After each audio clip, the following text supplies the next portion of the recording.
Hello, everyone. Thank you for joining us this morning. I'm Steve, And I'm Scott. and together we're Backyard Musings, broadcasting live from Apple Valley, California. Yep, and still the Science and Technology channel. Hopefully, you had a happy Easter's and you enjoyed your Sabbath day. Hopefully. All right. A nutrition expert reveals which foods to eat and which to avoid to help lower the risk of stroke. You might not remember what you had for breakfast yesterday. I can't even remember the lies I told this morning, but your body does. I'm being facetious. I don't lie.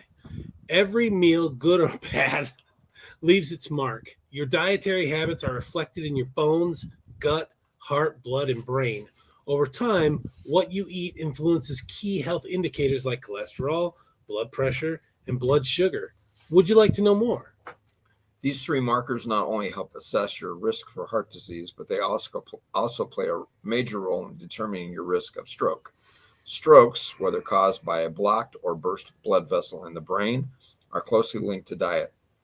The good news, making healthier food choices can significantly reduce your stroke risk. Yeah.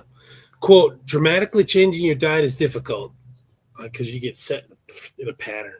So you should take it one step at a time, says Jose M. Ordovas, senior scientist at the Gene Mayer USDA Human Nutrition Research Center on Aging. Is there a animal nutrition research center? There probably is.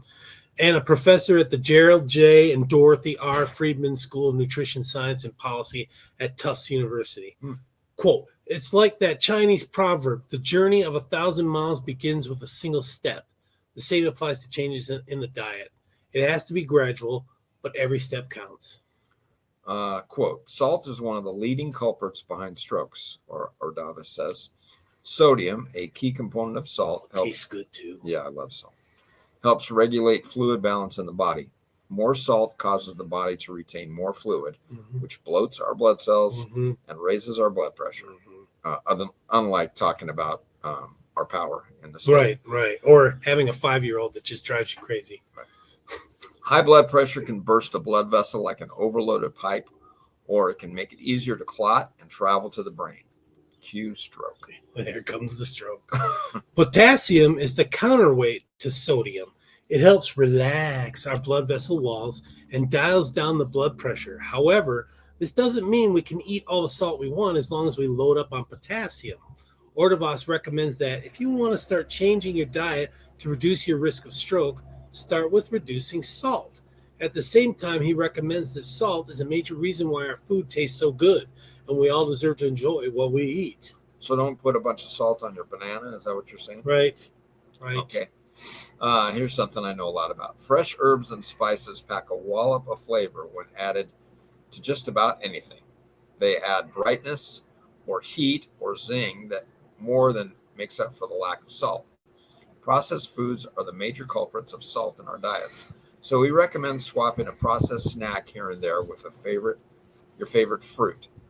Strawberries. Don't have one of those. Blueberries. You can build on these habits as you develop new taste preferences and routines.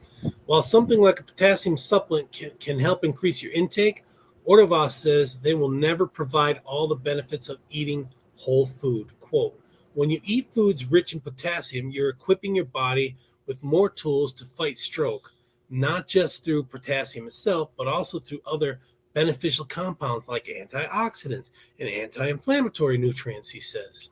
Potassium is a mineral your body needs to help your nerves, muscles, kidneys, and heart function well.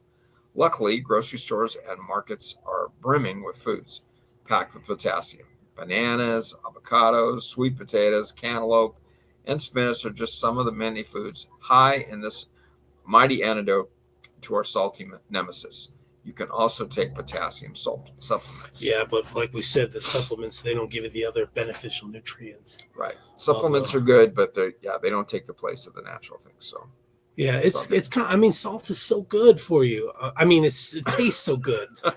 It's like butter, huh? Even I was just commenting the other day, the salted butter tastes better when you're putting it on your toast rather than unsalted butter. I don't think I've ever had any unsalted butter. Man. If I have had it, I probably thought it was margarine. I don't know. Yeah. Yep, salt is But those herbs, a nemesis. that I mean, we've got thyme over here, and we've got rosemary right there, and we had mint, but it died out. But you can grow these in your garden, in your backyard, easily, Yep, grow them in your window box. and they in taste your so good house. when you mix them together. Yep. Oh well, it's just easier to grab that salt shaker. All right, folks. Thanks for joining us. Take We'll care, catch you everyone. this afternoon. See you later. All right, man.